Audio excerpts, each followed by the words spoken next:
விட்டு போயிட்டோம். பொண்ணு மேல நடவடிக்கை எடுக்கிறோம். என் பிள்ளைய இந்த மாதிரி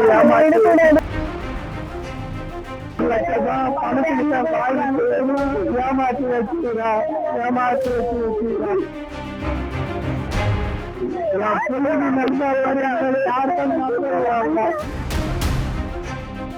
சென்னை கொருக்குப்பேட்டையில் எனது மரணத்திற்கு ஒரு பெண்ணின் செல்போன் நம்பரை வாட்ஸ்அப்பில் ஸ்டேட்டஸ் வைத்துவிட்டு இளைஞர் இறந்த சம்பவம் அதிர்ச்சியை ஏற்படுத்தியுள்ளது. என் மகனுக்கு ஏற்பட்ட இந்த நிலைமை வேறொரு பையனுக்கு ஏற்படக்கூடாது என பிரேம்குமாரின் இறப்பிற்கு காரணமான பெண்ணின் மீது நடவடிக்கை எடுக்க கூறிய தாய் காவல் நிலையத்தில் புகார் அளித்துள்ளார்.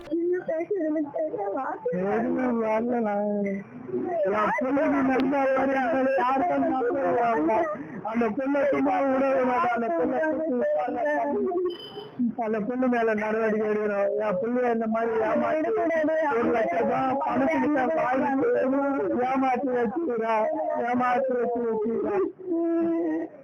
அவளை என்ன பண்ணுங்க?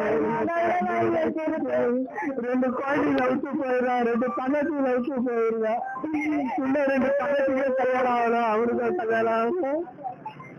அப்படியே விட்டு போயிட்டோம். செய்திகளை உடனுக்குடன் தெரிந்து கொள்ள உடனே சப்ஸ்கிரைப் பண்ணுங்க.